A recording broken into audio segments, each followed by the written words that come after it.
Estamos aí de volta com a falha do backlight. Técnicas para resolver falhas do módulo backlight ou do backlight booster.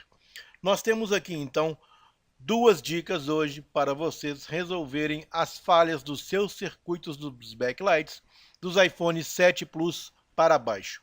Primeiro ponto é saber quando a tela é 4.7 polegadas, quando nós só teremos um circuito boost converter do backlight, ou quando a tela é de 5.5 polegadas, no qual nós teremos dois CIs Buck Converters, ou Boost Converters. Então aqui nós estamos com o iPhone 6, que tem somente um circuito Boost Converter. E aqui nós estamos com o nosso U1502.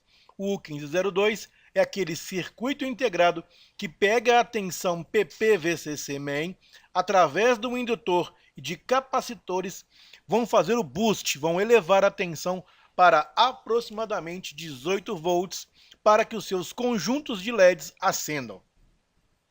Então, ponto importante, verificar o diodo Schottky da saída, que é um diodo de ultra rápida comutação, o D1501.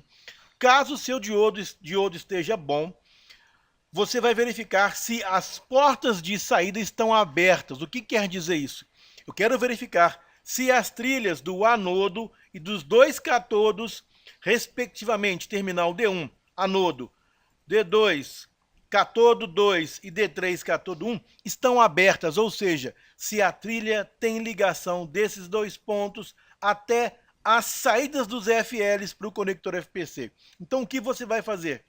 Você vai pegar o multímetro na escala de ohms, por exemplo, conectar o multímetro no pino 4 e depois no pino 4 você vai conectar a outra ponta do multímetro lá no pino D3. Obviamente, você já retirou o driver do backlight e já está com dificuldade em resolver o problema.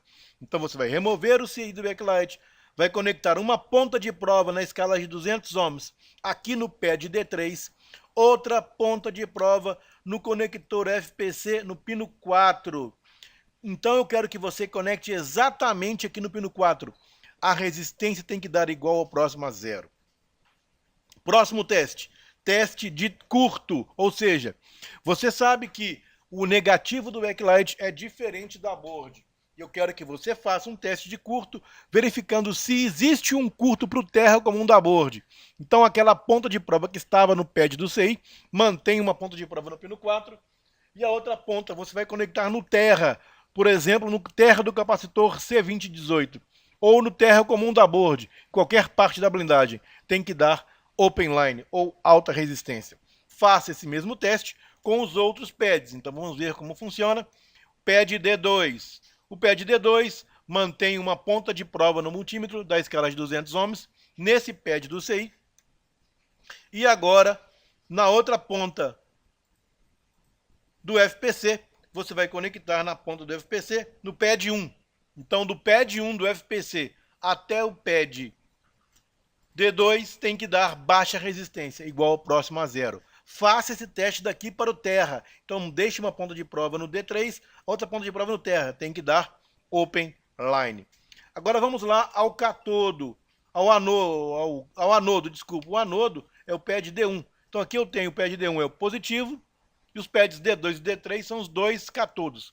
Agora vamos ao pad positivo. Conecte uma ponta de prova do multímetro na escala de 200 ohms nesse pad.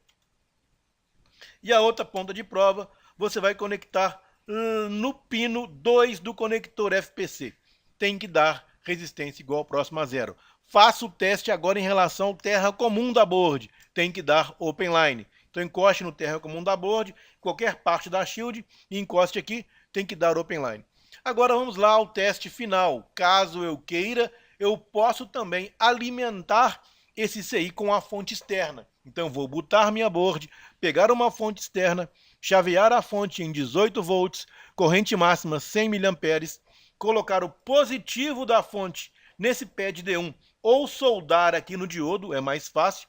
Posso soldar o positivo aqui e agora o negativo das fontes eu vou chavear entre pad D2 e entre pad D3. Os LEDs, o backlight dos LEDs, o backlight do seu LCD irá acender, chaveando metade e metade no seu backlight. Essa técnica também pode ser empregada nos backlights duplos, ou seja, nos iPhone 6S Plus, 6 Plus, 7 Plus, 8 Plus, pois ambos vão usar 2 CIs Boost Converter. Faça esse mesmo teste no outro CI do backlight. Com esse teste que vocês acabaram de ver, vocês já testam os FLs. Lembrando, o teste inicial na escala de ohms é feito com a placa totalmente desligada. Para você injetar a tensão, que foi a segunda parte que eu falei, 18 volts nesses pads, a placa tem que estar bootada. Então você vai ter que ter duas fontes. Uma fonte primária ligada em 4.2 volts e a fonte secundária ligada em 18 volts. Não se esqueça que o negativo da fonte secundária não pode encostar no negativo da blindagem ou na fonte primária. O negativo deve ficar entre o pad D2 e D3.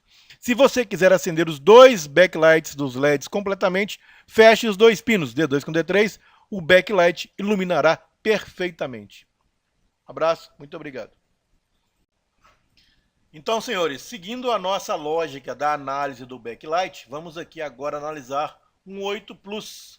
Então, já estou com a ZXW aberta do iPhone 8 Plus e o lado bottom da board, que é o lado inferior, a parte de baixo da board do iPhone 8 Plus, nós vamos ter toda a parte de iluminação, os dois Boost Converter e o Chestnut. Então aqui eu tenho o primeiro, o 5650, é o primeiro Backlight Boost Converter, e o outro, o 5660, é o segundo Boost Converter. Aqui eu tenho os dois CIs Boost Converter para o Backlight 5.5 polegadas. E a lógica de reparo vai ser a mesma. Esses integrados elevam a tensão pelo indutor, e pelo capacitor e pelo diodo. E aqui está esse quarteto fantástico, que é duplo aqui no caso. Eu vou ter dois CIs, dois indutores, dois diodos, etc, etc, etc. Além disso, também eu tenho o Chestnut, que provê tensões positivas e negativas para o módulo LCM e o touch funcionar. Vamos então analisar os dois CIs do Backlight Converter. Então aqui eu vou ter no pad A1, o pad A1 é o pad do anodo positivo da primeira fileira de LEDs. Então o pad A1, junto com o pad B1, que é o catodo 2, e o pad C1, que é o catodo 1. Então eu tenho lá o lado positivo da primeira parte, o anodo do backlight 1 e 2, o B1 e o C1 formam os dois negativos. Então eu vou ter aqui positivo e os dois negativos do backlight 1, 2, que é a primeira parte da fileira dos LEDs. Já aqui embaixo eu também vou ter o CI, o 5660, que vai seguir a mesma lógica. O pad A1 é o anodo 3, 4, o pad B1 é o catodo 2 e o pad C1 é o catodo 1. Então vai ser o pad A1 positivo, pad B1 negativo e pad C1 o outro negativo. Esses dois CIs vão compor o backlight de 5.5 polegadas. Você pode empregar a mesma técnica, você pode também testar a resistência dos diodos para lá testar os FLs, fazer as mesmas técnicas que você viu nesse vídeo anterior para iluminar os backlights no conector FPC. O conector FPC está do lado top da board, então o display está conectado no lado top da board. Então você vai ter que ter esse cuidado para testar, né? Você vai ter que testar com bastante cuidado os componentes aí, os filtros, os indutores, os capacitores, os diodos que compõem esse circuito duplo do backlight.